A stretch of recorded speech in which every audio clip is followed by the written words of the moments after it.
Versatility അല്ലെങ്കിൽ versatile ഒരു ആക്ടറിനെ സംബന്ധിച്ചിടത്തോളം വളരെ പ്രാധാന്യം അർഹിക്കുന്ന ഒരു ടേമാണ്. നമസ്കാരമുണ്ട്, റേഡിയോ മാംഗോ സ്പോട്ട്ലൈറ്റിന്റെ സമയം. ഞാനാണ് ശാലിനി. കുറച്ച് ഇംഗ്ലീഷ് വാക്കുകളൊക്കെ കടർത്ത് പറയുകയാണെങ്കിലേ വളരെ flexible, multi faceted, multi skilled, resourceful ഒക്കെ ആയിട്ടുള്ള ഒരു ആക്ടറിന് വേഴ്സറ്റൈൽ എന്ന് പറയാം. അങ്ങനെയാണെങ്കിൽ ഇന്നത്തെ എൻ്റെ ഗസ്റ്റ് മലയാള സിനിമയിലെ വളരെ വേഴ്സറ്റൈൽ ആയിട്ടുള്ള ഒരാളാണ് കേട്ടോ, നടൻ സിദ്ദീഖ്. Welcome to spotlight. നമസ്കാരം ശാലിനി. ഞാൻ പറഞ്ഞ കറക്റ്റ് അല്ലേ? എനിക്കത് മനസ്സിലാവില്ല. എന്നെ ജഡ്ജ് ചെയ്യുന്ന അല്ലെങ്കിൽ എന്നെ ഒബ്സർവ് ചെയ്യുന്ന പ്രേക്ഷകനാണത് തീരുമാനിക്കേണ്ടത്. അങ്ങനെ പലരും പറയാറുണ്ട്, എൻ്റെ അടുത്ത് പലരും അങ്ങനെ പറയാറുണ്ട്. അപ്പോൾ ഞാനും വ്യത്യസ്തമായ റോളുകൾ ചെയ്യാനും വ്യത്യസ്തമാകാനും ശ്രമിക്കാറുണ്ട്. അതിനുള്ള മാർക്കിടാനും എന്നെ എന്ത് പേരെടുത്ത് വിളിക്കണമെന്ന് തീരുമാനിക്കാനുള്ള അർഹത പ്രേക്ഷകനാണ്. പറഞ്ഞ സ്ഥിതിക്ക് ഞാനൊരു പ്രേക്ഷകനുണ്ട്, എനിക്ക് പറയാലോ. ഒരു മിമിക്രി കലാകാരനാണ്, ഒരു നിർമ്മാതാവാണ്, ഒരു നടനാണ്, ഒരു ഗായകനാണ്, ഒരു അവതാരകനാണ്. അപ്പോൾ തീർച്ചയായിട്ടും വേഴ്സറ്റൈൽ അല്ലേ? അൾട്ടിമേറ്റ്ലി നടനാണ്. പിന്നെ അതുമായിട്ട് ബന്ധപ്പെട്ട മേഖലയിലായതുകൊണ്ട് ചിലപ്പോൾ ചില സിനിമകൾ നിർമ്മിക്കേണ്ടി വന്നിട്ടുണ്ട്, അവതാരകന്റെ റോൾ ഏറ്റെടുക്കേണ്ടി വന്നിട്ടുണ്ട്, അതല്ലെങ്കിൽ ചിലപ്പോൾ പാട്ട് പാടേണ്ടി വന്നിട്ടുണ്ട്. പക്ഷെ അവിടെയൊക്കെ എപ്പോഴും നടൻ തന്നെയാണ് ഹൈലൈറ്റ് ചെയ്ത് നിൽക്കുന്നതും നടനായി തന്നെ അറിയപ്പെടാനാണ് ആഗ്രഹിക്കുന്നത്. എല്ലാറ്റിനേക്കാളും ഉപരിയായിട്ട് ഏതൊരു സംവിധായകനും ഏതൊരു റോളും പ്രായം പോലും നോക്കാണ്ട് വിശ്വസിച്ചേൽപ്പിക്കുന്ന ഒരു നടനാണ് സാക്ഷാൽ സിദ്ദീഖ്. ഇപ്പൊ ലേറ്റസ്റ്റ് സിനിമ ഫുക്രി എത്ര വയസ്സുള്ള ആളായിട്ടാണല്ലേ? 80 വയസ്സിന് മുകളിലുള്ള ഒരാളാണ്. അത്രയും പ്രായമുള്ളൊരു വേഷം അഭിനയിക്കുന്നത് ആദ്യമാണ്. ശരിക്കുള്ള പ്രായം ഞാൻ ചോദിക്കട്ടെ? പിന്നെന്താ, പറഞ്ഞോളൂ. 56 വയസ്സായി. 56-ലെ 80-കാരന്റെ റോള് അല്ലേ? ആ ബുദ്ധിമുട്ടൊക്കെ ഉണ്ടായിരുന്നോ? അത് ബുദ്ധിമുട്ടില്ല. 56-കാരൻ 30-കാരനായി അഭിനയിക്കാനായിരിക്കും കൂടുതൽ ബുദ്ധിമുട്ടേണ്ടി വരിക. നമുക്കുള്ള പ്രായത്തെക്കാൾ പെട്ടെന്ന് വയസ്സാവാനായിട്ട് നമുക്ക് ഒരുപാട് മേക്കപ്പിന്റെ സഹായങ്ങളുണ്ട്, അത് ചെയ്യാൻ പറ്റും. ഇതിപ്പോ ഫുക്രിയിലെ സുലൈമാൻ ഫുക്രി അല്ലേ?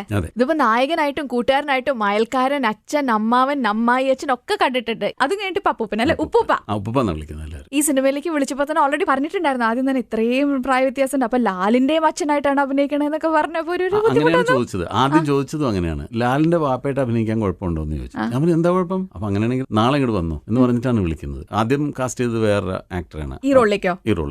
അത് പിന്നീട് അദ്ദേഹത്തിന് അത് അഭിനയിക്കാൻ പറ്റാതെ വരികയും ഒക്കെ വന്നപ്പോഴാണ് പെട്ടെന്നൊരു ദിവസം ഒരു തീരുമാനിക്കുകയാണ് ചെയ്യുന്നത്. സിദ്ദീഖ് ആദ്യം വിളിക്കുന്നത് ലാലിനെയാണ്. ലാലിനെ വിളിച്ചു ചോദിച്ചു, എടോ നമുക്കിങ്ങനെ മറ്റേ റോളിൽ സിദ്ദീഖിനെ ഇട്ടാൽ എങ്ങനെ ഉണ്ടാവും, ഒന്നും ആലോചിക്കേണ്ട, ധൈര്യമായിട്ട് വിളിച്ചു എന്നാണ് ലാൽ ആദ്യം പറയുന്നത്. അങ്ങനെ ആ കൺഫർമേഷൻ കിട്ടിയ ഉടനെയാണ് എന്നെ വിളിക്കുന്നത്. ലാലിന്റെ വാപ്പായിട്ട് അഭിനയിക്കാൻ കുഴപ്പമുണ്ടെന്ന് ചോദിച്ചു. ഞാൻ പറഞ്ഞു ഒരു കുഴപ്പമില്ല, വളരെ സന്തോഷമുള്ളൂ എന്ന് പറഞ്ഞിട്ട്. അപ്പോഴും ഞാൻ വിചാരിച്ചത് ഷൂട്ടിംഗ് തുടങ്ങി 10-20 ദിവസം കഴിഞ്ഞിട്ടല്ലേ വിളിക്കുന്നത്.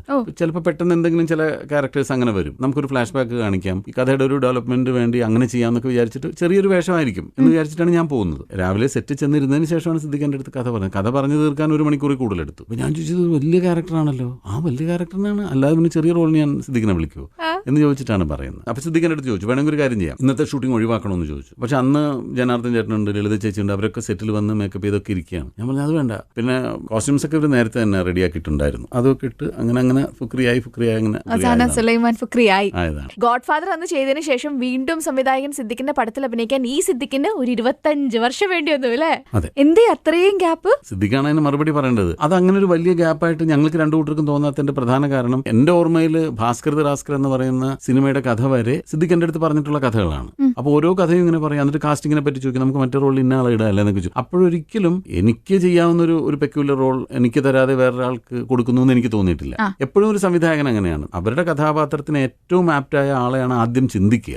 പിന്നെന്തെങ്കിലും അസൗകര്യങ്ങൾ വരും, ചിലപ്പോൾ അയാളെ കിട്ടില്ല, അല്ലെങ്കിൽ അയാൾ ചിലപ്പോൾ വേറെ പടത്തിൽ കമ്മിറ്റഡ് ആയിട്ടുണ്ടാവും. അപ്പോൾ വരുമ്പോൾ എന്നാൽ പിന്നെ ഇയാളാവട്ടെ എന്ന് വിചാരിച്ചു അങ്ങനെയാണ് വരുന്നത്. ഞാൻ എപ്പോഴും മനസ്സിലാഗ്രഹിക്കുന്നത് ആദ്യം ചിന്തിക്കുന്ന പേരാവണം എന്റേത്, ഈ കഥാപാത്രം സിദ്ദീഖ് തന്നെ ചെയ്യണം എന്ന് ഒരു സംവിധായകന് പറഞ്ഞിട്ട് ആ റോൾ കിട്ടണം. അതാണ് നമ്മുടെ ഒരു ക്രെഡിറ്റ് എന്ന് പറയുന്നത്, വിജയം അതാണ്. ഇപ്പൊ ഞാൻ സിനിമയിൽ വന്ന കാലത്തൊക്കെ എന്നെ സഹായിക്കാൻ വേണ്ടി ഒരുപാട് റോളുകൾ തന്നിട്ടുണ്ട് പലരും. സിദ്ദീഖിനെ കൂടെ ഉൾപ്പെടുത്താം, അങ്ങനെ അയാൾക്ക് ഒരു റോൾ കൊടുക്കണം എന്ന് പറഞ്ഞ് തന്ന കാലമുണ്ട്. വേറെ ഒരാളെ കിട്ടാതെ വരുമ്പോൾ എന്നാൽ പിന്നെ സിദ്ദീഖിനെ ഇട്ടാലും മതി എന്ന് പറഞ്ഞും ഒരു റോൾ തന്ന കാലമുണ്ട്. അങ്ങനെയും കിട്ടിയിട്ടുണ്ട്, അങ്ങനെയും മോഹിച്ചിട്ടുണ്ട്. പിന്നെ നമ്മൾ തന്നെ ചോദിച്ചിട്ടുണ്ട്, അപ്പോൾ പറയും ഇല്ല ഇതിനകത്തൊരു അത്ര നല്ല റോളുകൾ ഇല്ല, സിദ്ദീഖ് നല്ലത് വേണമെന്നില്ല, എന്തായാലും മതി എന്ന് നമ്മൾ പറയുന്ന കാലം ഉണ്ടായിട്ടുണ്ട്. ഇൻഹരിയർ നഗറിലാണ് പിന്നീട് ഒരു മിസ്അണ്ടർസ്റ്റാൻഡിങ് വന്നതിന് ശേഷം ഒരാൾക്ക് പകരം എന്നൊക്കെ പറഞ്ഞൊക്കെ വന്നതാണ്. ഗോഡ് ഫാദറിൽ അങ്ങനെയല്ല, നേരത്തെ തന്നെ കാസ്റ്റ് ചെയ്തിരുന്നു. പക്ഷെ പിന്നീട് സിദ്ദീഖിന്റെ സിനിമകളിൽ ഏറ്റവും ആപ്റ്റായ ഒരു കഥാപാത്രമായിട്ട് എന്നെ തോന്നിയിട്ടുണ്ടാവില്ല. പിന്നീട് തോന്നിയപ്പോൾ ഫുക്രി എന്ന് പറയുന്ന പടത്തിൽ അത് അങ്ങനെ തോന്നാൻ 25 വർഷം എടുത്തത് എന്തുകൊണ്ടാണെന്ന് ഞങ്ങൾക്ക് രണ്ടുപേർക്കും പിടിയില്ല.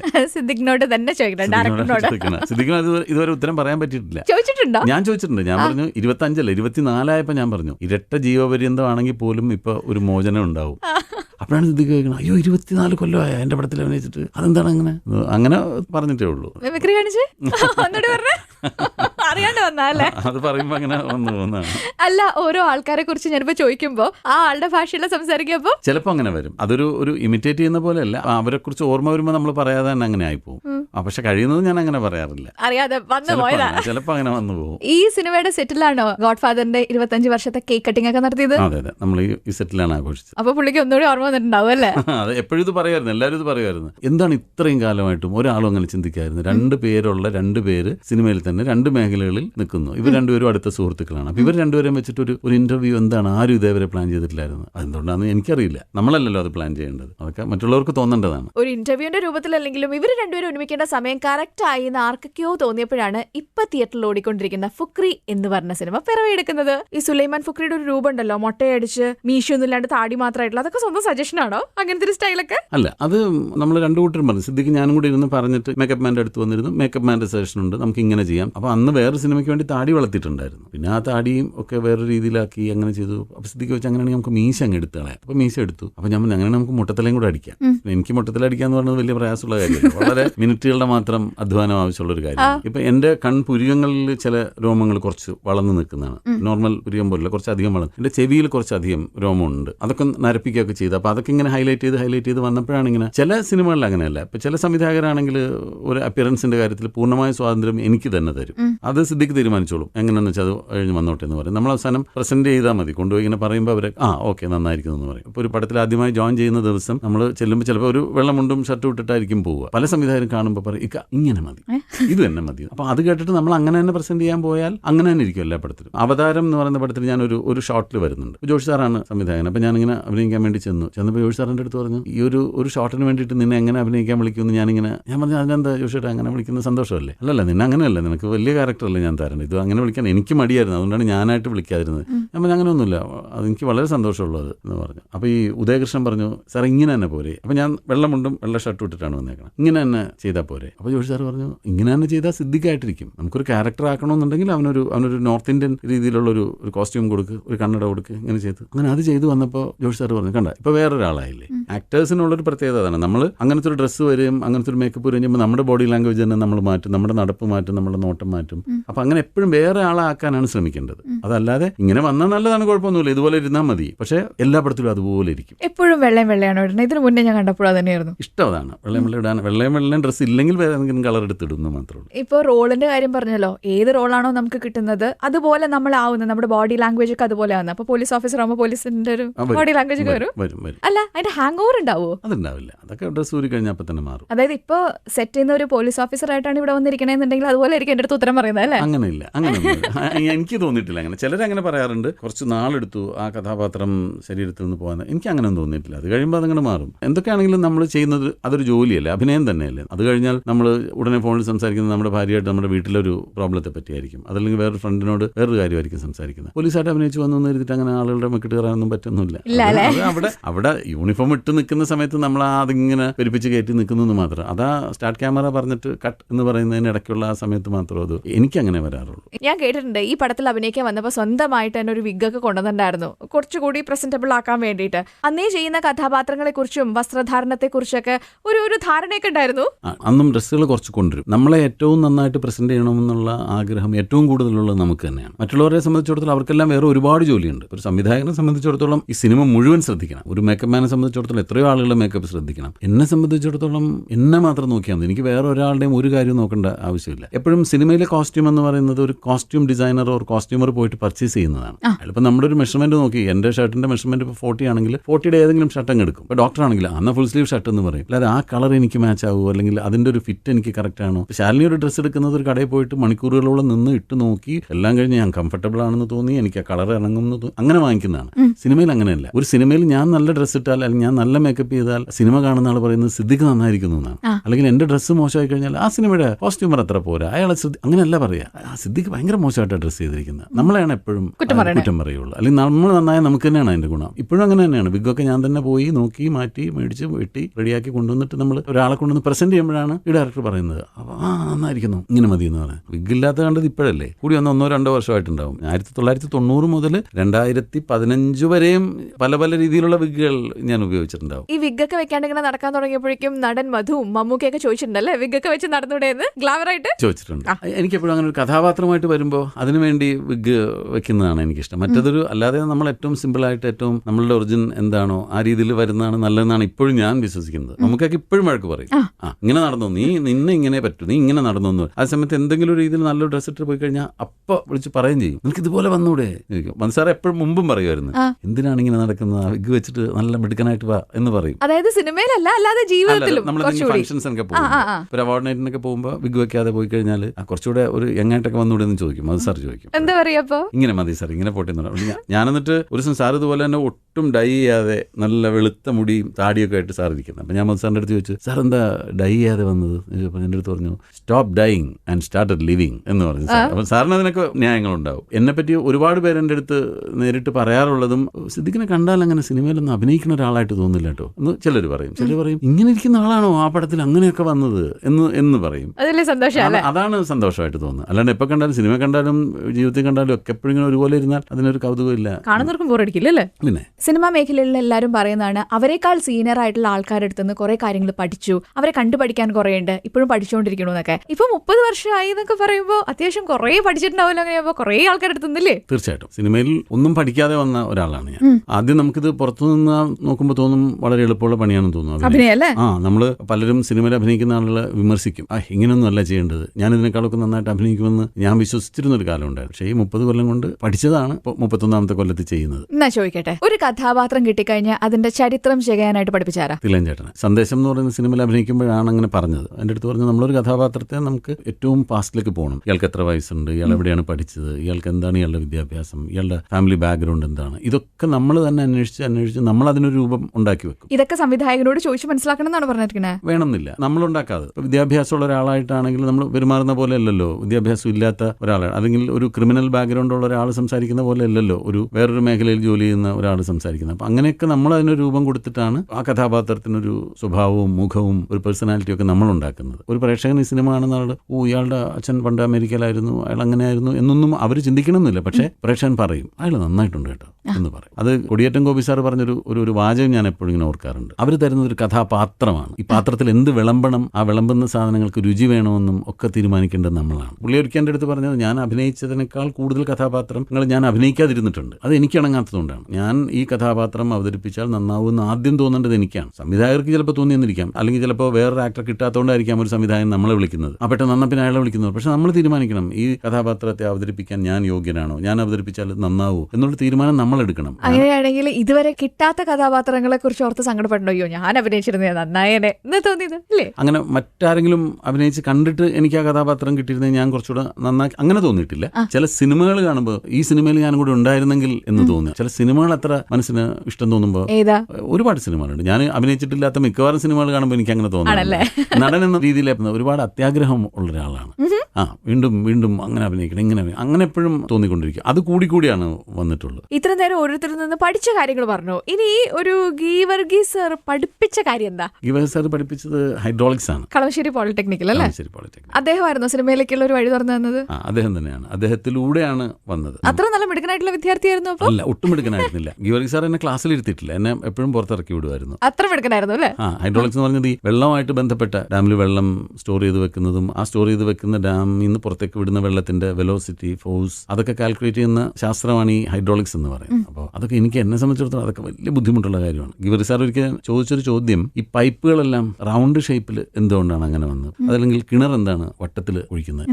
ഞാൻ പറഞ്ഞു, ഞാനല്ല സാർ പൈപ്പ് ഉണ്ടാക്കിയത്, അത് പൈപ്പ് ഉണ്ടാക്കിയ ആളോട് ചോദിക്കണം എന്ന് പറഞ്ഞു. അങ്ങനെ അന്ന് ഇറക്കി വിട്ടതാ, പിന്നെ ക്ലാസ്സിൽ എടുത്തിട്ടില്ല. പ്രധാനം ഇത്രേ ഉള്ളൂ, റൗണ്ട് ഷേപ്പിനാണ് നമുക്ക് ഏറ്റവും കൂടുതൽ വോളിയം കിട്ടുക. ഗീവർഗീസ് സാർ പുറത്തിറങ്ങിക്കൊള്ളാൻ പറഞ്ഞു. പിന്നീട് എപ്പോഴോ ഗീവർഗീസ് സാർ ഇങ്ങനെ ആരോ യാത്ര അയച്ചിട്ട് നടന്നു വരുമ്പോൾ ഓഡിറ്റോറിയത്തിൽ നിന്ന് ഭയങ്കര ചിരിയും കയ്യടിയും ഒക്കെ കേൾക്കുന്നു. അപ്പോൾ അദ്ദേഹത്തിന് തോന്നി എന്താണാവോ. അദ്ദേഹം ഓഡിറ്റോറിയത്തിലേക്ക് വരുമ്പോൾ ഞാൻ മിമിക്രി കാണിച്ചുകൊണ്ട് നിൽക്കുകയാണ്. അപ്പോൾ പുള്ളി കുറച്ച് നേരം മിമിക്രി കേട്ടു. പിന്നീട് പുള്ളിയുടെ ഒരു റിലേറ്റീവ് ഉണ്ടായിരുന്നു, ഒരു കോരസാർ എന്ന് പറഞ്ഞിട്ട്. കോരസാറാണ് ഒരിക്കൽ തമ്പികണ്ണന്തരത്തിനോട് പറയുന്നത്, കളമശ്ശേരി പോളിടെക്നിക്കിൽ ഒരു പയ്യൻ പഠിച്ചിരുന്നു, അയാളെ സിനിമയിൽ കൊണ്ടുവന്നത് നന്നായിരിക്കും.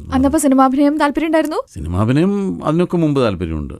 സിനിമ കണ്ടു തുടങ്ങി അന്ന് തന്നെ സിനിമാഭിനയം തന്നെയാണ് താല്പര്യം. പക്ഷെ ഇവരിങ്ങനെ ഈ അന്വേഷിക്കുന്ന സമയത്ത് ഞാൻ ഇവിടെ ഇല്ല, ഞാൻ സൗദി അറേബ്യയിൽ ജോലി ചെയ്യായിരുന്നു. പിന്നീട് തിരിച്ച് നാട്ടിൽ വന്നതിന് ശേഷം തമ്പികണ്ണന്തരത്തിന് പോയി കാണുകയും പിന്നീട് വേറെ പടങ്ങളിൽ റോളുകൾ തരികയൊക്കെയാണ് ചെയ്തത്. ഈ റൗണ്ടിന്റെ പേര് ഷൂട്ട് ഔട്ട് അറ്റ് സ്പോട്ട്ലൈറ്റ് എന്നാണ്. അതിൽ ഞാൻ കുറച്ച് ചോദ്യങ്ങൾ ചോദിക്കും, വൺ വേർഡിൽ ഉത്തരം പറഞ്ഞാൽ മതി കേട്ടോ. പണ്ട് സ്കൂളിലൊക്കെ പഠിക്കുമ്പോൾ അങ്ങനെ ചോദിച്ചിട്ടുണ്ടായിരുന്നു. അതുപോലൊക്കെ തന്നെ എന്നൊക്കെ ടീച്ചർമാരാണ് ചോദിച്ചുകൊണ്ടിരുന്നത്, ആർജേഴ്സ് ആണ് ചോദിക്കുന്നത്. അതിനാ ശമ്പളം തരണേ. ആയിക്കോട്ടെ. സിനിമയിൽ എനിക്ക് ആദ്യമായി കിട്ടിയ പ്രതിഫലം ഡാഷ് ആണ്. ആദ്യമായിട്ട് എനിക്ക് കിട്ടിയ പ്രതിഫലം ഒരു പാന്റും ഷർട്ടുമാണ്. ഏത് സിനിമയില്? അത് പറയില്ല. ആരാ തന്നെന്ന് പറയൂ. അതും പറയാൻ പാടില്ല. അങ്ങനെയാണ് ഞാൻ കണ്ടുപിടിക്കല്ലോ അല്ലെ സിനിമ. ഞാൻ ഈ പറഞ്ഞ സിനിമയിൽ ഞാൻ ഇട്ടു വന്ന കോസ്റ്റ്യൂം നല്ല ഭംഗിയുള്ളായിരുന്നു, നല്ല പാന്റും ഷർട്ടും ഇട്ടു. അപ്പോൾ അഭിനയിച്ച് കഴിഞ്ഞപ്പോൾ സംവിധായകൻ എൻ്റെ അടുത്ത് പറഞ്ഞു, നന്നായിട്ട് ഇണങ്ങുന്നുണ്ട് സിദ്ദിഖിന്, ആ ഡ്രസ്സ് നല്ല മാച്ചാണെന്ന് പറഞ്ഞപ്പോൾ എൻ്റെ പ്രൊഡ്യൂസർ പറഞ്ഞു അത് എടുത്തോളാൻ പറഞ്ഞു. അപ്പോൾ അതാണ് എനിക്ക് ആദ്യമായിട്ട് കിട്ടിയ പ്രതിഫലം. സന്തോഷമായിരുന്നു, സങ്കടമായിരുന്നു കേട്ടപ്പോൾ? ഭയങ്കര സന്തോഷമായിരുന്നു. അതൊക്കെ വലിയ നിധി പോലെ സൂക്ഷിച്ചിട്ടുള്ള കാര്യങ്ങളാണ് അതൊക്കെ. ഞാൻ അഡ്മിനായ വാട്സ്ആപ്പ് ഗ്രൂപ്പുകളുടെ എണ്ണം ഡാഷ് ആണ്. ഞാൻ അഡ്മിനായിട്ട് വാട്സ്ആപ്പ് ഗ്രൂപ്പേ ഇല്ല. ഇഷ്ടമല്ല വാട്സ്ആപ്പ് ഗ്രൂപ്പ്സ് ഒന്നും? ഇഷ്ടമല്ലായികൊന്നുമില്ല. ഒരുപാട് ഗ്രൂപ്പിൽ ഞാൻ അംഗമാണെന്ന് മാത്രം, ചിലപ്പോൾ അങ്ങ് നോക്കി വിടുമെന്നല്ലാതെ ഞാനതൊന്നും അങ്ങനെ ശ്രദ്ധിക്കുന്ന ഒരാളല്ല. വാട്സ്ആപ്പ് ഗ്രൂപ്പിന്റെ അഡ്മിനായിട്ടൊന്നും ഞാൻ ചിന്തിച്ചിട്ട് പോലുമില്ല. ഞാൻ ഒരിക്കലും ചെയ്യില്ല അങ്ങനെയൊന്നും. ഞാൻ എന്റെ ജീവിതത്തിൽ ആദ്യമായി പരിചയപ്പെട്ട നടൻ ഡാഷ് ആണ്. KP ഉമ്മർ. ഞാൻ ഒരു 6ാം ക്ലാസ്സിലൊക്കെ പഠിക്കുമ്പോൾ എൻ്റെ ചേട്ടന്റെ സുഹൃത്തായിരുന്നു അദ്ദേഹം. അദ്ദേഹം ഒരിക്കൽ വീട്ടിൽ വന്നു. അങ്ങനെയാണ് ഞാൻ ആദ്യമായിട്ട് ജീവിതത്തിൽ ഒരു സിനിമാ നടനെ നേരിട്ട് കാണുന്നത്. ഓട്ടോഗ്രാഫ് ഒന്നും വാങ്ങിച്ചില്ല അന്ന്. 6ാം ക്ലാസ്സിലൊക്കെ അല്ലേ പഠിക്കുന്നത്, അതൊന്നും അറിഞ്ഞുകൂടാ. അതിനുള്ള ബോധമൊന്നും അന്നില്ല. ഇങ്ങനെ അന്തം വിട്ട് കുറേ നേരം നോക്കി നിന്ന് കണ്ടിട്ടേ ഉള്ളൂ. സുന്ദരനായിരുന്നു, ഭയങ്കര സുന്ദരനായിരുന്നു. പിന്നെ സൈസും ഭയങ്കര വലുപ്പവും നമുക്ക് നടക്കുന്നതാണ്, നല്ല ഭംഗിയാണ്. ഒരു അഴകാണ് ഒരു വരവ് കാണുമ്പോൾ അല്ലേ. നമുക്ക് അത്രയും വലിയ സൈസ് ഉണ്ടായിരുന്നു, നല്ല നിറം ഉണ്ടായിരുന്നു, നല്ല സുമുഖനായിരുന്നു, നല്ല ശബ്ദമായിരുന്നു. ഒരു സിനിമാ നടൻ. അതെ. സിനിമയിലെ അടുത്ത സുഹൃത്ത് ഡാഷ് ആണ്. ജയറാം. നിങ്ങൾ തമ്മിൽ എല്ലാം സംസാരിക്കോ? എല്ലാ വിഷയവും സംസാരിക്കും. ജയറാമിന്റെ ഒരുപാട് കാര്യങ്ങൾ എനിക്ക് മാത്രം അറിയാവുന്ന കാര്യങ്ങളുണ്ട്. എന്റെ ഒരുപാട് കാര്യങ്ങൾ ജയറാമിന് മാത്രം അറിയാവുന്ന കാര്യങ്ങൾ. പാർവതിക്കും അറിയില്ല. എനിക്ക് ആദ്യം കാറ് വാങ്ങി തന്ന ജയറാമാണ്. ഞാൻ ജയറാമിന്റെ കാറിൽ ഒരിക്കൽ വന്നിട്ട് ഒരു സ്ഥലത്ത് ഒരു ബസ് സ്റ്റോപ്പിൽ ജയറാം എന്നെ വിട്ടിട്ട് ജയറാം വീട്ടിലേക്ക് പോയി. ഞാൻ അവിടെ നിന്ന് ഒരു ബസ്സിൽ കയറിയിട്ട് എന്റെ വീട്ടിലേക്ക് പോയി. ജയറാം വീട്ടിൽ ചെന്നിട്ട് രാത്രി ആയപ്പോൾ എന്നെ ഫോണിൽ വിളിച്ചു. എന്നിട്ട് എൻ്റെ അടുത്ത് പറഞ്ഞു, നീ ഇങ്ങനെ കാറിൽ നിന്ന് ഇറങ്ങിയിട്ട് ഓടി ആ ബസ്സിന്റെ പുറകെ ഓടുന്നിട്ട് എനിക്ക് ഭയങ്കര സങ്കടം തോന്നുന്നു, നീ ഒരു കാറ് വാങ്ങിക്കണം. ഞാൻ കാറൊന്നും വാങ്ങിക്കാറായിട്ടില്ല, ഇപ്പൊ കാറൊന്നും വാങ്ങിക്കണം ചിന്തിക്കാനേ പറ്റില്ല. ഇത് ഏത് സിനിമയുടെ സമയത്തായിരുന്നു? എഴുന്നള്ളത്ത് എന്ന് പറയുന്ന സിനിമ കഴിഞ്ഞിട്ട് ഞങ്ങൾ തിരിച്ചു പോരുമ്പോൾ. അപ്പൊ അന്ന് മാരുതി കാർ ബുക്ക് ചെയ്യാനായിട്ട് 25,000 രൂപ വേണം. 1.5 ലക്ഷം രൂപയൊക്കെയാണ് കാറിന്റെ വില. അങ്ങനെ ജനമാണ് എനിക്ക് ആദ്യം 25,000 രൂപ തരുന്നതും. എന്നിട്ട് ഞാൻ കാർ ബുക്ക് ചെയ്തു. നല്ല ഐശ്വര്യമായിരുന്നു. നല്ല ഐശ്വര്യമായിരുന്നു. അതിനുശേഷം എത്ര കാർ വാങ്ങിച്ചിട്ടുണ്ട്? അത്രയധികം കാറൊന്നും വാങ്ങിച്ചിട്ടില്ല. അങ്ങനൊന്നുമില്ല, വളരെ കുറച്ചേ ഉള്ളൂ. അങ്ങനെ 10ഒന്നുമില്ല. ശരി. തിയേറ്ററിൽ സ്വന്തം അഭിനയം കണ്ട് അയ്യേ എന്ന് തോന്നിയിട്ടുണ്ട്? Yes or no? യെസ്, ഇപ്പോഴും തോന്നാറുണ്ട്. കട്ടപ്പനയിലെ ഋതിക് റോഷൻ കണ്ടപ്പോഴും തോന്നിയിട്ടുണ്ട്, അയ്യോ അവിടെ അങ്ങനെ ചെയ്യാൻ പാടില്ല. ഏത് സീൻ കണ്ടപ്പോ? എനിക്കും തോന്നിയില്ല, നന്നായിട്ടുണ്ട്. അത് ഓഡിയൻസിന് തോന്നുന്നു, പക്ഷെ നമുക്ക് നമ്മളെ കറക്റ്റ് ചെയ്യാൻ ഒരുപാട് കാര്യങ്ങൾ തോന്നും. സിനിമാ മേഖലയിൽ ബോറടിക്കാതെ ഏറ്റവും കൂടുതൽ സംസാരിച്ചിരിക്കാൻ പറ്റുന്നത് ഡാഷ് ആയിട്ടാണ്. മുകേഷ്. കുറെ സ്റ്റോറീസ് ഉണ്ട്, ഇഷ്ടം പോലെ ഉണ്ട്. ഞാനും മുകേഷും 2 സിനിമകളിൽ ഒന്നിച്ച് അഭിനയിച്ചിരുന്നൊരു സമയമുണ്ട്. ട്രിവാൻഡ്രത്ത് എഴുന്നള്ളത്ത് എന്ന് പറയുന്ന സിനിമയിൽ അഭിനയിക്കുന്നു. തൃശ്ശൂർ ഉത്തരകാണ്ഡം എന്ന് പറഞ്ഞൊരു പടം അഭിനയിക്കുന്നു. തിരുവനന്തപുരത്ത് നിന്ന് ഞങ്ങൾ ഷൂട്ടിംഗ് കഴിഞ്ഞിട്ട് മുകേഷിന്റെ കാറിൽ തൃശ്ശൂർക്ക് പോകും. തിരുവനന്തപുരം മുതൽ തൃശ്ശൂർ വരെ മുകേഷ് ഓരോ കഥകൾ പറയും. ഞാനിങ്ങനെ ചിരിച്ച് അപ്പൊ ഞാൻ മുകേഷിന്റെ അടുത്ത് പറഞ്ഞിട്ടുണ്ട്, ഞാനൊരു 25 അല്ലെങ്കിൽ 26 വയസ്സുള്ള സമയത്താണ് സിനിമയിൽ വരുന്നത്. അതിനു മുമ്പുള്ള എന്റെ 25 കൊല്ലം ഉണ്ടല്ലോ, ആ 25 കൊല്ലം ഞാൻ ചിരിച്ചതിനേക്കാൾ എത്രയോ ഇരട്ടിയാണ് ആ 2-3 വർഷം കൊണ്ട് ചിരിച്ചിരിക്കുന്നത്. സിനിമാ സെറ്റിലെ കഥ പറച്ചിലുകാരൻ ഡാഷ് ആണ് മുകേഷ്. വീണ്ടും നമ്മൾ എന്തെങ്കിലും കാര്യം പറഞ്ഞാലും അതുമായിട്ട് കണക്ട് ചെയ്തിട്ടുള്ള ഒരു കഥ ഉണ്ടാവും. ആ കഥ നമ്മളെ ഒരുപാട് രസിപ്പിക്കുകയും ചെയ്യും. ചുരുക്കത്തിൽ ഇദ്ദേഹത്തിന് തിരക്കഥാകൃത്തും വേണേ ആവാല്ലേ. മുകേഷ് എന്തുകൊണ്ട് തിരക്കഥ എഴുതുന്നില്ല എന്ന് എനിക്കിപ്പോഴും അത്ഭുതമാണ്. സ്വന്തം വീട്ടിലെ ഏറ്റവും വില മതിക്കുന്ന സംഭവം എന്താ? ഞാൻ വായിച്ച ബുക്സ് ആയിരിക്കും. അപ്പൊ അതിങ്ങനെ സൂക്ഷിച്ചൊക്കെ വെക്കും. അത് ഞാൻ ആർക്കും കൊടുക്കുന്നൊന്നുമില്ല. ഞാൻ ഏറ്റവും കൂടുതൽ സൂക്ഷിച്ച് വെക്കുന്ന ഒരു സാധനമാണ്. ചോദിച്ചാലും കൊടുക്കൂല? ഒന്ന് വായിക്കാൻ തരാമെന്ന് ചോദിച്ചാൽ കൊടുക്കുകയില്ല. ഞാൻ അങ്ങനെ ആരോടും പറയില്ല. അങ്ങനെ ഒരുപാട് ബുക്സ് ഒന്നും ഞാൻ പറയൊന്നുമില്ല. ഇതിപ്പോ ഇങ്ങനെ ഒരു ചോദ്യം വന്നപ്പോൾ അതിന് പറയാൻ തോന്നിയത് ബുക്സ് ആണെന്ന് പറയാം. ഇത് കേട്ടിട്ട് ആരെങ്കിലും ബുക്സ് ചോദിച്ചു വന്നാൽ കൊടുക്കില്ല. ഒരു ശരാശരി മലയാളിയുടെ ഏറ്റവും വലിയ സ്വപ്നം ഒരു പ്രവാസിയാവാന്നുള്ളതാണ് അല്ലേ?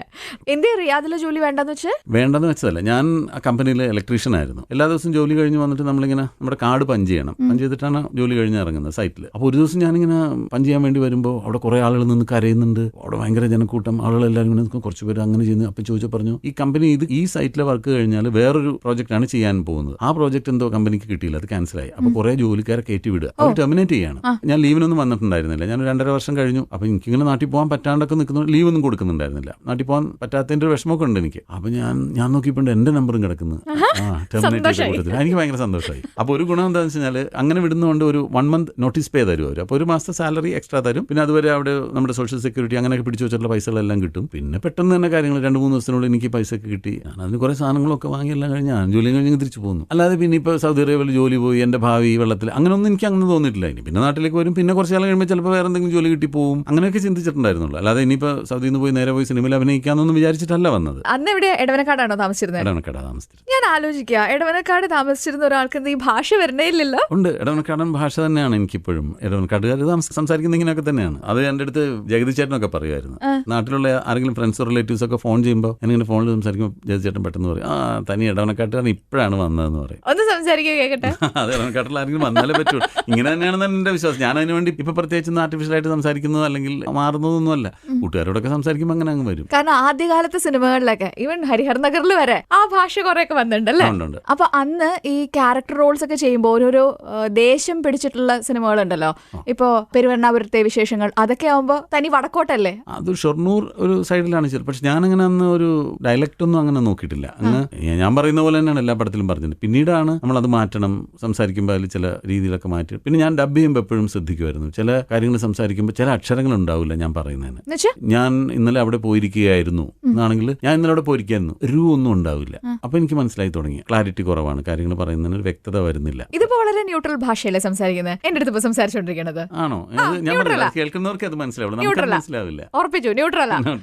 സ്ലാങ് പിടിക്കാൻ ബുദ്ധിമുട്ടുണ്ടോ? ഇല്ല, അങ്ങനെ ബുദ്ധിമുട്ടില്ല. കുഞ്ഞനന്തന്റെ കടയിൽ കണ്ണൂർ ഭാഷയാണ് പറയുന്നത്. കണ്ണൂർ സ്ലാങ് പറയണം, സിംഗ് സൗണ്ട് ആണ്. അപ്പൊ തന്നെ റെക്കോർഡ് ചെയ്യുകയാണ്. അപ്പോൾ അതിനൊക്കെ നല്ലോണം ബുദ്ധിമുട്ട്, നല്ല ബുദ്ധിമുട്ടി തന്നെയാണ് ഓരോന്നും ചെയ്യുന്നത്. അഭിനയം എന്ന് പറയുന്നത് ഒട്ടും എളുപ്പമുള്ള പണിയായിട്ട് എനിക്ക് തോന്നിയിട്ടില്ല. അങ്ങനെ വിചാരിച്ചിരുന്നോ?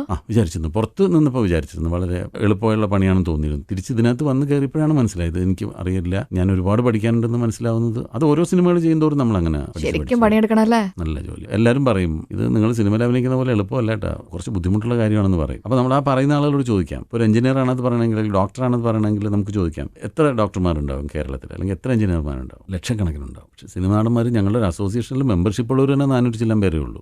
അതിൽ തന്നെ ഒരു 200 ചില്ലാൻ പേരാണ് സിനിമയിൽ അറിയപ്പെടുന്ന ഒരു രീതിയിലുള്ള. അതിൽ തന്നെ ഒരു 100 പേർക്കാണ് സിനിമയിൽ സജീവമായിട്ട് നിൽക്കുന്നവരുള്ളൂ. അതിൽ തന്നെ ഒരു 50 പേരാണ് ഒരു പടം കഴിഞ്ഞാൽ അടുത്ത പടം അഭിനയിക്കുന്നത്. അതിൽ തന്നെ ഒരു 25 പേരാണ് ഒരു ക്രീമി ലെയറിലുള്ള ആളുകളെന്ന് പറയാം. അപ്പൊ എന്താണ് 25 പേരായിട്ട് ചുരുങ്ങി പോകുന്നത്? എന്താ ഈ ഡോക്ടർമാരെ പോലെ ലക്ഷക്കണക്കിന് ആളുകൾ വരാത്തത്? അത് അത്ര എളുപ്പമല്ലാത്ത പണിയായതുകൊണ്ടാണ്. ഒരു കാര്യം ചോദിച്ചോട്ടെ, ഭയങ്കര ദേഷ്യക്കാരനാണോ എന്നാണ് എല്ലാരും പറയുന്നത്? എന്താ അങ്ങനെ പറയണേ? ഞാനും കേട്ടു. എന്താ ദേഷ്യം എന്ന് പറയുന്നത് ഒരു റിഫ്ലക്സ് ആണ്. എന്റെ കണ്ണിന് നേരെ ശാലിനിയുടെ കൈ വന്നാൽ ഞാൻ എന്റെ കൈ വെച്ചിട്ട് കണ്ണ് മറയ്ക്കുന്നത് പോലെ പെട്ടെന്ന് അങ്ങനെ പറയുന്നതാണ്. അത് പെട്ടെന്ന് മാറി നിൽക്കാൻ പറ എന്ന് പറയും. അയാളോട് പ്ലീസ് ഒന്ന് മാറി നിൽക്കണേ എന്ന് പറയാൻ തോന്നാറില്ല പെട്ടെന്ന്. എന്തോ അങ്ങനെ വീട്ടിലൊക്കെ എല്ലാവരും പറയുന്നത് ഭയങ്കര ദേഷ്യമാണെന്നാണ്. അപ്പോൾ മോളോടൊക്കെ എന്തെങ്കിലും നിസ്സാര കാര്യം പറയുമ്പോഴേ പറയും ഇങ്ങനെ, എന്തിനാണ് ഇങ്ങനെ ദേഷ്യപ്പെടണം? ഞാൻ ദേഷ്യപ്പെട്ടു നിന്റെ അടുത്ത്, പിന്നെന്താ വാപ്പിച്ച് ഇങ്ങനെ പറയുന്നതെന്നൊക്കെ ചോദിക്കും. ഇൻട്രസ്റ്റിംഗ് ആയ കാര്യം വെച്ചാൽ എൻ്റെ വൈഫിന്റെ ഫ്രണ്ട്സ് ഒക്കെ എന്നോടൊക്കെ വളരെ ഹമ്പിളായിട്ട് സംസാരിക്കും, എന്നോട് ഭയങ്കര എന്നൊക്കെ പറഞ്ഞ് സംസാരിക്കും. പക്ഷെ അവരെല്ലാവരും എൻ്റെ വൈഫിനോട് ചോദിക്കുന്ന പറയുന്നത്, എങ്ങനെ ഇയാളുടെ കൂടെ ജീവിക്കുന്നതെന്ന് ചോദിക്കുന്ന പെട്ടെന്ന് ഇങ്ങനെ പൊട്ടിത്തെറിക്കൊക്കെ ചെയ്യുന്നോണ്ടായിരിക്കും. അതെങ്ങനെ അവർക്കറിയാം പൊട്ടിത്തെറിക്കുന്നുള്ളത്? അവരോടും പൊട്ടിത്തെറിക്കുമല്ലോ. ഓ അത് ശരി, ഏത് നിമിഷം ഞാനും പ്രതീക്ഷിക്കാം.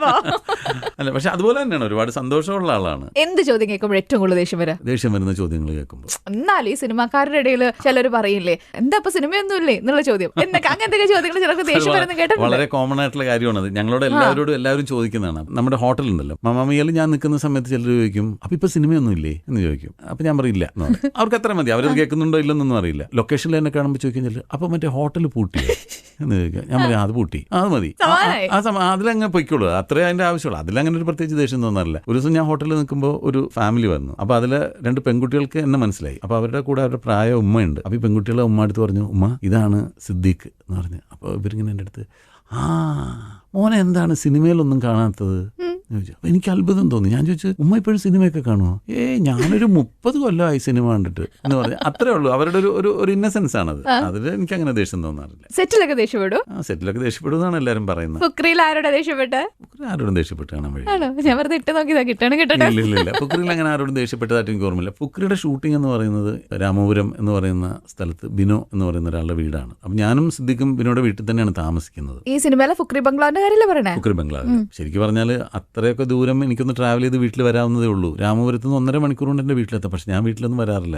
സുഖമായിട്ട് അവിടെ നിന്ന് ഭക്ഷണമൊക്കെ കഴിച്ചിട്ട് പിന്നെ ഞങ്ങൾ ബിനോയുടെ ഹോം തിയേറ്ററിൽ പോയിരുന്നു. ഞാൻ സിദ്ദിഖും കൂടെ സിനിമ കാണും, പിന്നെ സുഖമായിട്ട് കിടന്നുറങ്ങും. അങ്ങനെ ഭയങ്കര സന്തോഷമുള്ള ഒരു കുറെ ദിവസങ്ങളായിരുന്നു. അപ്പോൾ എനിക്ക് ഒരു കാര്യത്തിനും ഒരാളോടും ദേഷ്യപ്പെട്ടിട്ടില്ല. പിന്നെ എന്നെ ഡിസ്റ്റർബ് ചെയ്യുന്നൊരു പ്രധാന കാര്യം, ഇപ്പോൾ സ്റ്റാർട്ട് ക്യാമറ എന്ന് പറഞ്ഞാൽ പിന്നെ ഒരാൾ നടക്കുന്നതൊന്നും എനിക്ക് ഇഷ്ടമല്ല, ചെയ്യാനും പാടില്ല. കാരണം ഒരു ലൈറ്റിന്റെ മുമ്പിൽ കൂടെ ആയിരിക്കും ചിലപ്പോൾ അത് ക്രോസ് ചെയ്യുക. ഫുക്രിയിൽ അഭിനയിക്കുന്ന എൻ്റെ പേരക്കുട്ടിയായിട്ട് അഭിനയിക്കുന്ന ശാലിനി എന്ന് പറയുന്ന ഒരു കുട്ടിയുണ്ട്.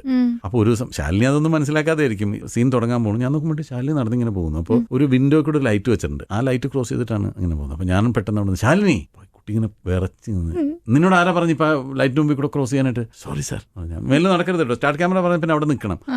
അത് ഞാനൊരു ശാലിനി സ്റ്റാർട്ട് ക്യാമറ പറയുമ്പോൾ പിന്നെ ലൈറ്റിന്റെ മുമ്പിൽ കൂടെ എനിക്ക് അങ്ങനെ പറയാൻ അറിയില്ല. ചീത്ത എന്നൊന്നും വിളിക്കല്ല, അത് എൻ്റെ ഒരു ഞാൻ അങ്ങനെയാണ് ആ ടോണാണ്, അത് അങ്ങനെ അങ്ങ് പറയും. പിന്നീട് ആ കുട്ടി എൻ്റെ അടുത്ത് പറഞ്ഞിട്ടുണ്ട്, സാർ എന്നെ ഇത്രയും ഭംഗിയായിട്ട് ആരും വഴക്ക് പറഞ്ഞിട്ടില്ല ഇതുവരെ എന്ന് പറഞ്ഞിട്ടുണ്ട്. ഇങ്ങനെയുള്ള ആള് ഉസ്താദ് ഹോട്ടലിന്റെ സമയത്ത് ദുൽഖറിന് വേണ്ടിട്ട് ക്യാമറാമാൻ്റെ അടുത്ത് വെച്ചിട്ടോ യെസ്, അതെന്താ അറിയാം, അത് ഞാൻ അത്ര ഭംഗിയായിട്ട് ദുൽഖർ അഭിനയിച്ച് കഴിഞ്ഞിട്ട് ആ ക്യാമറാമാൻ ഇല്ല നമുക്ക് ഒന്നുകൂടെ എടുക്കാം, എന്താ അല്ലല്ല അത് ചെറിയൊരു മിസ്റ്റേക്ക് ഉണ്ട്. ഞാൻ മിസ്റ്റേക്ക് എന്താന്ന് പറയാം, അല്ല അത് ഞാൻ പറഞ്ഞാൽ സാറിന് മനസ്സിലാവില്ല. ഞാൻ അങ്ങനെ എനിക്ക് മനസ്സിലാവാത്ത മിസ്റ്റേക്ക് ഇനി ഇപ്പം രണ്ടാമത് എടുക്കണ്ട, ഞാൻ അഭിനയിക്കില്ല എന്ന് പറഞ്ഞു. അതെനിക്ക് ഇവനെ കൊണ്ട് വീണ്ടും ബുദ്ധിമുട്ടിക്കുന്നതിന്റെ എൻ്റെ ഒരു വിഷമം കൊണ്ടാണ്. ആ ഷോട്ടോ ഓക്കെ വെച്ചു, ആ ഷോട്ട് സിനിമയിൽ ഒരു കുഴപ്പം ഉണ്ടായില്ല. പക്ഷെ മമ്മൂക്കാൻ്റെ അടുത്ത് എന്നെ വഴക്ക് പറഞ്ഞു. പിള്ളേരാണ്, അവരൊക്കെ ഒരുപാട് പ്രാവശ്യമൊക്കെ ചെയ്ത് പഠിക്കട്ടെ, അല്ലാണ്ട് നീ അങ്ങനെ അവനെ അഭിനയിപ്പിക്കാതിരിക്കാൻ വേണ്ടി ഇനി ബുദ്ധിമുട്ടിക്കാതിരിക്കും, അങ്ങനെയൊന്നും ചെയ്യേണ്ട, ബുദ്ധിമുട്ടി തന്നെ വരട്ടെ, അങ്ങനെയൊന്നും ചെയ്യരുതെന്നൊക്കെ പറയുമായിരുന്നു. പക്ഷെ അതൊക്കെ അപ്പം തോന്നുന്ന ഒരു കാര്യം മാത്രമേ ഉള്ളൂ. നേരത്തെ പറഞ്ഞ റിഫ്ലെക്സ് ആണ് അത്. ജീവിതത്തിൽ വലിയൊരു മൈൽ സ്റ്റോൺ ആണ് ഈ റോള്. അത് ഓരോ കഥാപാത്രം ചെയ്യുമ്പോഴും അങ്ങനെ ആഗ്രഹിച്ചും മോഹിച്ചും തന്നെയാണ് ചെയ്യുന്നത്. ഈ കഥാപാത്രമായിരിക്കണം എൻ്റെ മൈൽ സ്റ്റോൺ. എന്നെ ശാലിനി വെർസറ്റൈൽ ആക്ടർ എന്ന് തീരുമാനിക്കുന്നതോ അതല്ലെങ്കിൽ മോശം ആക്ടറാണെന്ന് കണക്കാക്കുന്നതോ അതല്ലെങ്കിൽ ഇയാൾക്ക് ഇന്ന പ്ലസ് ഉണ്ട് ഇന്ന മൈനസ് ഉണ്ട് എന്നൊക്കെ ഒരു പ്രേക്ഷകൻ തീരുമാനിക്കുന്നത് നമ്മുടെ ഓരോ കഥാപാത്രങ്ങളെയും കണ്ടിട്ടാണ്. അപ്പോൾ ഓരോ കഥാപാത്രങ്ങളും മൈൽ സ്റ്റോൺസ് തന്നെയാണ്. മകന്റെ സിനിമ അഭിനയത്തെ ക്രിട്ടിസൈസ് ചെയ്യോ? പറഞ്ഞു കൊടുക്കോ? ക്രിട്ടിസൈസ് ചെയ്യാറൊന്നും ആയിട്ടില്ല, തുടങ്ങുന്നല്ലേ ഉള്ളൂ. നമുക്കൊരു ക്രിട്ടിസൈസ് ചെയ്യുന്നുണ്ടെങ്കിൽ പിന്നെ എവിടെ എത്തണമെന്ന് അറിയാമോ? വിമർശിക്കണം എന്നുണ്ടെങ്കിൽ തന്നെ അതിനൊരു ഒരു പൊസിഷനിലേക്ക് എത്തണം. ഇതിപ്പോ തുടങ്ങിയല്ലേ, പഠിച്ചു തുടങ്ങുന്നേ ഉള്ളൂ. ടെൻഷൻ ഉണ്ടായിരുന്നോ ആള് സിനിമയിൽ വന്നപ്പോ? നല്ലപോലെ ടെൻഷൻ ഉണ്ടായിരുന്നു. എന്റെ മകൻ എന്ന് പറഞ്ഞിട്ടല്ലേ ആളുകൾ കാണുന്നത്. ഷഹീൻ വരുമ്പോഴല്ല, എനിക്ക് ദുൽഖർ സൽമാൻ വന്നപ്പോഴായിരുന്നു അതിനേക്കാളും വലിയ ടെൻഷൻ. കാരണം അവൻ സംസാരിക്കുന്നത് ഒന്നും കണ്ടിട്ടില്ല. അങ്ങനെ മമ്മൂക്കയുടെ വീട്ടിൽ ചെല്ലുമ്പോൾ കാണാം എന്തെങ്കിലും ഒന്ന് സംസാരിക്കും, നമ്മളെന്തെങ്കിലും ചോദിച്ചാലും മറുപടി പറയും, അല്ലെങ്കിൽ നമ്മൾ പറയുന്നതും കേട്ട് അവിടെ ഇരുന്ന് ചിരിക്കും, ഒട്ടും സംസാരിക്കില്ല. അഭിനയിക്കാൻ പോകണമെന്ന് ഞാൻ മമ്മൂക്ക അടുത്ത് ചോദിച്ചു, നമുക്ക് അവന് വല്ലതും അറിയാമോ? നമുക്ക് പറഞ്ഞു എനിക്ക് പറഞ്ഞുകൂടാ, എന്താ ചെയ്യാൻ പോകണമെന്ന് അറിഞ്ഞൂടാ. മമ്മൂക്കാക്കും ഭയങ്കര ബേജാറായിരുന്നു. അപ്പൊ ഞങ്ങളെപ്പോഴും അങ്ങനത്തെ ഒരു ബേജാറ് പങ്കുവെക്കുമായിരുന്നു. പിന്നെ സമാധാനമല്ലേ, ഒരുപാട് സന്തോഷമായില്ല. അത് കഴിഞ്ഞ് ഉസ്താദ് ഹോട്ടലിൽ വന്നപ്പോൾ ഞാൻ മമ്മൂക്ക അടുത്ത് പറഞ്ഞു, നമുക്ക് അങ്ങനെ ഒരു ടെൻഷനേ വേണ്ട കേട്ടോ, മിടുക്കനാണെന്ന് പറഞ്ഞു. മമ്മൂക്ക പറഞ്ഞാൽ അത് നമുക്ക് നമ്മുടെ മക്കള് ചെറുതെന്തെങ്കിലും ചെയ്താൽ മതി, ഒരുപാട് നന്നായി എന്ന് തോന്നുന്നതാണ്. അത് നിനക്ക് അവനോടുള്ള ഇഷ്ടം കൊണ്ട് തോന്നുന്നതാണ്. സ്റ്റേറ്റ് അവാർഡ് കിട്ടിയപ്പോൾ ഞാൻ മമ്മൂക്ക അടുത്ത് വിളിച്ചു ചോദിച്ചു, ഇപ്പൊ സമാധാനമായില്ലേ? അപ്പോഴും മമ്മൂക്ക പറഞ്ഞത് പേടിയാണടാ, ഇത്ര ചെറുപ്പത്തിലൊക്കെ പിള്ളേർക്ക് അങ്ങനെയൊക്കെ കിട്ടുമ്പോൾ ഇനി അതൊക്കെ തലേ കയറി എന്താവോ, അവന് നല്ല തോന്നിയാൽ മതിയായിരുന്നു എന്ന് അങ്ങനെ മമ്മൂക്ക പറയാം. നല്ല ബുദ്ധി തോന്നിയാൽ മതിയല്ലേ? നല്ല ബുദ്ധി. വളരെ ചെറുപ്പത്തിലെ ഒരു വലിയ അവാർഡൊക്കെ കിട്ടി കഴിയുമ്പോൾ നമുക്ക് അങ്ങനെയാണ്. ഇപ്പൊ എനിക്ക് നാളെ 1 കോടി രൂപ ഒരാൾ കൊണ്ടുവന്ന് തരുന്നു പറഞ്ഞാൽ ചിലപ്പോൾ ഞാനൊന്ന് അന്തം വിട്ടു പോകും. ഒരു 100 കോടി രൂപ തന്നാൽ എനിക്ക് പ്രാന്തായി പോകും. അത് താങ്ങാനുള്ള ഒരു കെൽപ്പുള്ള ഒരാളല്ല ഞാൻ. എനിക്ക് താങ്ങാൻ പറ്റുന്ന കാര്യങ്ങളുണ്ട്, അത് കിട്ടണം. അപ്പൊ ഞാൻ മമ്മൂക്കാനെ സമാധാനിപ്പിച്ചത് അടിയൊഴുക്കുകളിൽ ആദ്യത്തെ സ്റ്റേറ്റ് അവാർഡ് മമ്മൂക്ക കിട്ടുമ്പോഴും ദുൽഖറിന്റെ ഏതാണ്ട് ഈ പ്രായമുണ്ട് മമ്മൂക്ക, അത്രേ ഉള്ളൂ. ഞാൻ പറഞ്ഞു മമ്മൂക്കും ഈ പ്രായത്തിലൊക്കെ തന്നെയാണ് ആദ്യത്തെ കിട്ടിയത്, അതൊക്കെ അവൻ നോക്കിക്കോളും. സ്വന്തം മോന്റെ കൂടെയോ അല്ലെങ്കിൽ ദുൽഖറിന്റെ കൂടെ അഭിനയിക്കുമ്പോൾ പറഞ്ഞു കൊടുക്കുക ചെയ്യോ? ഇല്ല, ഞാൻ ഒരിക്കലും ചെയ്യാത്തൊരു കാര്യമാണ് അത്. അവരെ ഡിസ്റ്റർബ്ഡ് ആക്കും. അവരായിട്ടല്ലേ അഭിനയിക്കുന്നത്. ഞാനൊരാൾക്ക് പറഞ്ഞു അങ്ങനെയല്ല, ഇങ്ങനെ ചെയ്യുന്നു പറയുന്നത്, ഞാൻ ആ റോൾ അഭിനയിച്ചാൽ ഞാൻ എന്ത് ചെയ്യും എന്നാണ് ഞാൻ പറഞ്ഞു കൊടുക്കുന്നത്. ഈ ജയസൂര്യൊക്കെ എപ്പോഴും ഇങ്ങനെ ഓരോ സംശയങ്ങൾ ചോദിക്കും, ഇക്ക എങ്ങനെയാണ് മറ്റൊരു കഥാപാത്രം ചെയ്യുമ്പോൾ അങ്ങനെ ചെയ്യുന്നത് എങ്ങനെയാണ്, ഇങ്ങനെ ചെയ്യുന്നത് എങ്ങനെയാണ്. ഡയറക്ടർ സിദ്ദിഖ് പറഞ്ഞത് ഭയങ്കര സംശയരോഗിയാണ് ആള്. അവനിങ്ങനെ ഓരോ കാര്യങ്ങൾ ചോദിച്ചുകൊണ്ടിരിക്കും. അതൊരു സിനിമയോടുള്ള അവന്റെ ഒരു കൗതുകം കൊണ്ട് ചോദിക്കുന്നതാണ്. അപ്പൊ അതിനൊക്കെ മറുപടി പറഞ്ഞു കൊടുക്കുന്നല്ലാതെ പിന്നെ ഇവർക്കൊന്നും അങ്ങനെയൊന്നും പറഞ്ഞു കൊടുക്കേണ്ട കാര്യമില്ല. ഇവർ ഒരുപാട് സിനിമ കണ്ടും ഒരുപാട് കാര്യങ്ങൾ മനസ്സിലാക്കിയൊക്കെ വന്ന് അഭിനയിക്കുന്ന ആളുകളാണ്. ജയസൂര്യ ഫുക്രിയിൽ അഭിനയിക്കുമ്പോൾ ജയസൂര്യയുടെ ഒരു 50ാമത്തെ സിനിമയാണെന്ന് വെച്ചോളൂ. ഞാൻ എന്റെ 50ാമത്തെ സിനിമയിൽ അഭിനയിക്കുമ്പോൾ ഇതിന്റെ 4-1 നന്നായിരുന്നില്ല, ഞാൻ വളരെ മോശമായിരുന്നു. അപ്പൊ അങ്ങനെ വെച്ച് നോക്കുമ്പോൾ എന്നെക്കാളൊക്കെ ഒരുപാട് മികച്ചതാണ് അവർ. പ്രത്യേകിച്ച് പുതിയ കുട്ടികൾ ചെയ്യുമ്പോൾ എപ്പോഴും ഞാൻ വളരെ കൗതുകത്തോടു കൂടിയാണ് നോക്കി നിൽക്കുക. എന്റെ അടുത്ത് ലിജോ മോള് പറഞ്ഞിട്ടുണ്ടായിരുന്നു, കട്ടപ്പനയിലെ ഋതിക് റോഷൻ കഴിഞ്ഞിട്ട് ആദ്യം കിട്ടിയ കോംപ്ലിമെന്റ് സിദ്ദിഖിക്കയുടെ കഴിയുന്ന കേട്ടോ ഇന്ന് വളരെ സന്തോഷത്തോടുകൂടി എന്റെ അടുത്ത് പറഞ്ഞു. അപ്പൊ അപ്രീഷിയേറ്റ് ഒക്കെ ചെയ്യും അല്ലേ? പിന്നെ വളരെ സെറ്റിലായിട്ട് ആ കുട്ടി അഭിനയിക്കുന്നത് കണ്ടപ്പോഴേ ഞാനിങ്ങനെ ശ്രദ്ധിച്ചിരുന്നു. ഒരു അപ്രീസിയേഷനാണ് നമ്മളെ ഭയങ്കരമായിട്ട് നമുക്കൊരു എനർജി തരുന്നതും നമ്മൾ ഒരുപാട് എൻഹാൻസ് ചെയ്യും. അങ്ങനെയല്ലേ ഇപ്പൊ ശാലിനിക്കും അങ്ങനെ തന്നെയല്ലേ, പ്രോഗ്രാം നന്നായിരുന്നു എന്ന് പറയുമ്പോൾ നമ്മളൊന്നും കൂടെ അപ്പോൾ അത് അപ്രീസിയേഷൻ കൊടുക്കണം. പ്രത്യേകിച്ച് നമ്മളെക്കാൾ ജൂനിയർ ആയ ഒരാളെയൊക്കെ നമ്മൾ അപ്രീഷിയേറ്റ് ചെയ്ത് അവർ ഒരുപാട് സന്തോഷിക്കും. അങ്ങനെ സോപാനം എന്ന് പറഞ്ഞ സിനിമയിലെ നടി പാർവതി അപ്രീഷിയേറ്റ് ചെയ്തപ്പോൾ വലിയ സന്തോഷമായോ? അത് ഭയങ്കര സന്തോഷമായിരുന്നു. എൻ്റെ അടുത്ത് പറഞ്ഞു ഇങ്ങനെ സിദ്ദിഖ് എന്നുള്ള ആളെ ഫുൾ മാറ്റിയിട്ടാണ് അഭിനയിച്ചിരിക്കുന്നതെന്ന് പറഞ്ഞു. കേൾക്കുമ്പോൾ ഭയങ്കര സന്തോഷം തോന്നുന്നു, ഒരു നടൻ എന്നുള്ള നിലയ്ക്ക്. പിന്നെ വെൽക്കം ബാക്ക് ടു സ്പോട്ട്ലൈറ്റ്. ഞാനാണ് സിദ്ദിഖ്. ഈ റൗണ്ടിൽ ഞാൻ 5 വാക്ക് പറയൂ കേട്ടോ. ഓരോ വാക്ക് പറയുമ്പോൾ എന്താണോ മനസ്സിൽ വരുന്നത് അത് പറഞ്ഞാൽ മതി. ആത്മപ്രശംസ തീരെ ഇഷ്ടമല്ല. ഒരിക്കൽ ടിവിയിൽ ഞാനിങ്ങനെ ഒരു പ്രോഗ്രാം കണ്ടുകൊണ്ടിരിക്കുകയാണ്. സിനിമയിൽ തന്നെ എൻ്റെ ഒരു സഹപ്രവർത്തകൻ, വളരെ പ്രശസ്തനായ നടനാണ്. അപ്പൊ ആ നടനോട് ടി വി അവതാരകൻ ചോദിക്കുകയാണ്, മലയാള സിനിമ കണ്ട എക്കാലത്തെയും ഏറ്റവും മികച്ച നടനാണല്ലോ താങ്കൾ? ഇമ്മീഡിയറ്റ് അദ്ദേഹത്തിന്റെ ഉത്തരം അതെ. അപ്പൊ അത് നമ്മൾ കേൾക്കുമ്പോൾ ഇനി അയാൾ അയാൾ എത്ര മികച്ച നടനാണെങ്കിലും നമ്മൾ എങ്ങനെയാണ് അയാളെ റേറ്റ് ചെയ്യുക അല്ലേ? അങ്ങനെ പറയാൻ പാടില്ല എന്ന് തോന്നും. അറിയാതെ വന്ന ആത്മപ്രശംസയാണ് ആയിരിക്കും, ചിലപ്പോൾ അങ്ങനെ ആയിരിക്കും. അല്ലെങ്കിൽ ചിലപ്പോൾ ആ ചോദ്യം എന്താണെന്ന് ശ്രദ്ധിക്കുക പോലും ചെയ്യാതെ അദ്ദേഹം അതേന്ന് പറഞ്ഞു പോയതായിരിക്കും. പക്ഷെ അത് നമുക്ക് കേൾക്കുന്നവർക്കൊരു മുഷ്ടിലായിട്ട് തോന്നുള്ളൂ. ഇപ്പോൾ ശാലിനി എൻ്റെ ഒരു സിനിമ കണ്ടിട്ട് എൻ്റെ അടുത്ത് വന്നിട്ട് പറയാണ്, ഇക്കാ പടത്തിൽ അതിഗംഭീരമായിരുന്നിട്ട് എനിക്ക് ഭയങ്കര ഇഷ്ടമായി എന്ന് പറഞ്ഞാൽ ഞാൻ മാക്സിമം പറയാവുന്നത് thank you Shalini, thank you. അതല്ലാതെ മലയാള സിനിമയിൽ വേറെ ആര് ചെയ്യും ശാലിനി അങ്ങനെ എന്ന് ചോദിച്ചാൽ ഞാനല്ലേ അവിടെ ഡിഗ്രേഡ് ചെയ്ത് പോകുന്നത് അല്ലേ? അത് നമുക്ക് അങ്ങനെ അത് ഇഷ്ടാവില്ല. നേരത്തെ പറഞ്ഞ നടന്റെ പേരെന്നോട് പറയില്ലല്ലോ? ഇല്ല, ഒരിക്കലും പറയില്ല. നമ്പർ 2 ആവേശം. ജയൻ അഭിനയിച്ചൊരു സിനിമയാണ് എനിക്ക് ഓർമ്മ വരുന്നത്. ജയൻ ഇങ്ങനെ നല്ല വെൽ ഡ്രസ്ഡ് ആയിട്ട് 2 പുലിക്കുട്ടികളെ ഇങ്ങനെ കയ്യിലെടുത്തുകൊണ്ട് നിന്നിട്ട് ഒരു പോസ്റ്റർ ആയിരുന്നു ആവേശം എന്ന് പറയുന്ന സിനിമയുടെ പോസ്റ്റർ ഞാൻ ആദ്യം കണ്ടത്. പിന്നീട് ആ പേര് ഞങ്ങൾക്ക് പ്രയോജനപ്പെട്ടത്, ഞാനും ജയറാമും കൂടെ സെറ്റിൽ എപ്പോഴും ഒരു കളി കളിക്കും, ഈ ഡംസ്റ്റർ ആർട്സ്. ജയറാമാണ് ആക്ട് ചെയ്യുക, ഞാൻ എന്റെ പേര് പറയാം. അപ്പൊ ജയറാം ചെയ്യണമെന്ന് വെച്ച് കഴിഞ്ഞാൽ 100 രൂപ ജയറാമിന്റെ കയ്യിൽ കൊടുത്തിട്ട് ഒരു സിനിമ പേര് പറയണം ഒരാള്. അപ്പോൾ ജയറാം 1 മിനിറ്റിനുള്ളിൽ ആ സിനിമയുടെ പേര് എന്നെ കൊണ്ട് പറയിക്കും. ഞാൻ പറഞ്ഞില്ലെങ്കിൽ 200 രൂപ തിരിച്ചു കൊടുക്കണം. ഇതാണ് കണ്ടീഷൻ. അപ്പൊ വൈകുന്നേരം ആകുമ്പോഴേക്കും എങ്ങനെ പോയാലും 10,000 രൂപ ഉണ്ടാവും. അപ്പോൾ ഉർവശി ജയറാമിന്റെ ചെവിയിൽ ഒരു സിനിമയുടെ പേര് പറഞ്ഞു 100 രൂപ കൊടുത്തിട്ട്. അപ്പൊ ജയറാം ഇങ്ങനെ വന്ന് നിന്നിട്ട് ഷർട്ട് ഇങ്ങനെ വലിച്ചിട്ട് 2 പുലിക്കുട്ടികളെ ഇങ്ങനെ പിടിച്ച് നിൽക്കും പോലെ പറഞ്ഞു. ഞാൻ പറഞ്ഞു ആവേശം. ഉർവശി തലേ കൈ വെച്ചു. ഒരാൾ ഇങ്ങനെ കൈ കാണിക്കുമ്പോഴേക്കും ആവേശം എന്ന് എങ്ങനെ മനസ്സിലായി? അത് ഈ പോസ്റ്റർ എന്റെയും ജയറാമിന്റെ മനസ്സിലുള്ളത് കൊണ്ടാണ്. ആവേശം എന്ന് പറയുമ്പോൾ എനിക്ക് ഓർമ്മ വരുന്നത് ഈ കഥയാണ്. നമ്പർ 3 കൊതിയാവുക. നമുക്ക് ഭക്ഷണം വേണ്ട, അല്ലെങ്കിൽ നമ്മൾ വയറ് നിറച്ച് ഭക്ഷണം കഴിച്ചു കഴിഞ്ഞാൽ പിന്നെ നമുക്ക് ഭക്ഷണത്തോട് കൊതി തോന്നുന്നില്ലല്ലോ. നമ്മൾ വയറ് നിറച്ച് ഭക്ഷണം കഴിച്ചിരിക്കുകയാണെങ്കിലും മോഹൻലാൽ ഭക്ഷണം കഴിക്കുന്നുണ്ട് നമുക്ക് ഭയങ്കര കൊതി തോന്നും. ഇത് കുറെ പേര് പറഞ്ഞാൽ കേട്ടിട്ടുണ്ട്. ലാലിന്റെ ഭക്ഷണത്തിന്റെ രീതി അങ്ങനെയാണ്. ലാൽ ഇങ്ങനെ നമ്മളെ നല്ല കൊതിപ്പിച്ചിട്ടാണ് ലാല് ഭക്ഷണം കഴിക്കുക, ആസ്വദിച്ച് കഴിക്കും. തിരിച്ച് ഞാൻ ഭക്ഷണം കഴിക്കുന്ന കണ്ടാൽ ഇങ്ങനെ കൊതി തോന്നുന്നു മമ്മൂക്കൻ പറയാറുണ്ട്. എന്നിട്ട് മമ്മൂക്ക എനിക്ക് അങ്ങനത്തെ ഭക്ഷണം വാങ്ങിച്ചു തരാൻ വേണ്ടിയിട്ട് ദുബായിലൊക്കെ പോകുമ്പോൾ ഇങ്ങനെ ഒരു സ്ഥലത്തൊരു നല്ല ഫുഡുണ്ട് എന്ന് പറഞ്ഞിട്ട് ഇവന് വാങ്ങിച്ചു കൊടുക്കാം, വേറെ ഒന്നുമല്ല ഇവൻ കഴിക്കണം കാണാൻ വേണ്ടിയിട്ടാണ് എന്ന് പറഞ്ഞിട്ട് ഞങ്ങൾ കുറെ ദൂരെയൊക്കെ പോയിട്ട് ഇങ്ങനെ ഭക്ഷണം വാങ്ങിച്ച് കഴിച്ചിട്ടുണ്ട്. അപ്പൊ തിരിച്ച് മോഹൻലാൽ ഭക്ഷണം കഴിക്കണാകുമ്പോൾ എനിക്ക് കൊതിയും, ഞാൻ ഭക്ഷണം കഴിക്കണാകുമ്പോൾ മമ്മൂക്കൊക്കെ കൊതിയും തോന്നാറുണ്ട്. Number 4 visual treat. പുലിമുരുകൻ എന്ന് പറയുന്ന സിനിമ തന്നെയാണ് ഇപ്പൊ നമുക്കതിൽ ഞാനെന്നല്ല മറ്റാരോട് ചോദിച്ചാലും പെട്ടെന്ന് പറയാൻ സാധ്യതയുള്ള ഒരു ഉത്തരവെന്നാണ് എനിക്ക് തോന്നുന്നത്. ഒരു വിഷ്വൽ ട്രീറ്റ് തന്നെയായിരുന്നു. ഇനിയിപ്പോൾ അടുത്ത ഏറ്റവും ഉദാഹരണം പറയാവുന്നത് നമുക്ക് ഫുക്രി തന്നെയാണ്. ഫുക്രി ഒരു വലിയ വിഷ്വൽ ട്രീറ്റ് ആയിരിക്കും എന്നാണ് എന്റെ ഒരു വിശ്വാസം. ലാസ്റ്റ് വൺ ക്ഷമ. എനിക്ക് തീരെ ഇല്ലാത്തൊരു കാര്യമാണ് ക്ഷമ. ഇപ്പൊ ഒരു ഷോട്ട് എടുക്കാൻ വേണ്ടി ക്യാമറയുടെ മുമ്പിൽ നിന്ന് നമ്മൾ എല്ലാം റെഡി ആയിട്ടാണല്ലോ നമ്മളെ കൊണ്ട് നിർത്തുക. അത് കഴിയുമ്പോഴേക്കും ചിലപ്പോൾ ഈ ലൈറ്റിംഗിൽ ഒരു കറക്ഷൻസ് ഒക്കെ വേണ്ടി വരും. ഇതൊക്കെ സിനിമയിൽ അത്യാവശ്യമുള്ള കാര്യമാണ്. പക്ഷെ അപ്പോഴേക്കും ഒരാൾ ലൈറ്റ് മാറ്റാൻ പോയാലും എനിക്ക് ഉടനെ തന്നെ എന്റെ ചൊറിച്ചിൽ തുടങ്ങും. ഇതൊക്കെ കഴിഞ്ഞിട്ടല്ലേ നമുക്ക് എടുക്കാം. അങ്ങനെ ക്ഷമ വളരെ കുറവാണ്. വെറുതെ അല്ല എല്ലാരും പറയണ ഭയങ്കര സാധനാന്നല്ലേ. ഒരു അക്ഷമ പൊതുവേ ഉണ്ട്. പക്ഷെ ഇപ്പൊ ഇത്രയും നേരം ഞാൻ വന്നിരുന്നിട്ട് എന്തെങ്കിലും ക്ഷമയോടെ അത് ക്ഷമയല്ല, ഞാനത് എൻജോയ് ചെയ്യുന്നതുകൊണ്ടാണ്. നമുക്കത് ഇതൊരു വളരെ എൻജോയ് ചെയ്തിരിക്കുന്നതുകൊണ്ടാണ് അങ്ങനെ പറ്റുന്നത്. അല്ലാതെ ഞാനിങ്ങനെ എന്റെ ക്ഷമയെ പരീക്ഷിക്കുന്ന രീതിയിലുള്ള ഒന്നും ശാലിയുടെ ഭാഗത്തുനിന്നും ഉണ്ടായിട്ടില്ല. അതുകൊണ്ട് തന്നെയാണ്. ഈ സുലൈമാൻ ഫുക്രിയാവുന്നതിന് മുന്നേ, വർഷങ്ങൾക്ക് മുന്നേ തമ്പി കണ്ണന്താനത്തിന്റെ ആ നേരം അല്പദൂരം എന്ന് പറഞ്ഞ സിനിമയിലൂടെ കടന്നു വരുമ്പോ അന്നേ താരങ്ങളായിരുന്നോ മമ്മൂക്കയും ലാലേട്ടനും ഒക്കെ? മമ്മൂക്കയും ലാലേട്ടനൊക്കെ അന്ന് താരമാണ്, സൂപ്പർ താരങ്ങളാണ്. മമ്മൂക്കയാണ് കുറച്ചും കൂടി ഒരു സൂപ്പർ സ്റ്റാർ. രാജാവിന്റെ മകൻ വന്നതിന് ശേഷമാണ് മോഹൻലാൽ സൂപ്പർ സ്റ്റാർ ആവുന്നത്. ആദ്യമായിട്ട് ചെയ്തത് അപ്പോ മമ്മൂക്കയുടെ ഒപ്പമായിരുന്നു അല്ലേ? മോനും അതെ മമ്മൂക്കയുടെ കൂടെയാണ് ഡെബ്യൂ ചെയ്തത്. എന്താ ചോദിക്കട്ടെ, ഇവരുടെ രണ്ടുപേരുടെയും സ്റ്റാർഡം കണ്ട ഒരാളായോണ്ട് തന്നെ ഇവരുമായിട്ടുള്ള റിലേഷൻ എങ്ങനെയാ? വളരെ അടുത്ത റിലേഷനാണ്. എനിക്ക് മമ്മൂക്കയുടെ അടുത്തും ലാലിന്റെ അടുത്തും ഏറ്റവും അടുപ്പമുള്ളവരിൽ ഒരാളാണ് ഞാൻ. മദ്രാസിലെ വീട്ടിലൊക്കെ മമ്മൂക്കയുടെ വീട്ടിൽ പോയി 2-3 ദിവസം വെറുതെ താമസിച്ചിട്ടുണ്ട്. എന്തിനു? വെറുതെ മമ്മൂക്കയുടെ കൂടെ വർത്താനം പറഞ്ഞിരിക്കാൻ വേണ്ടി.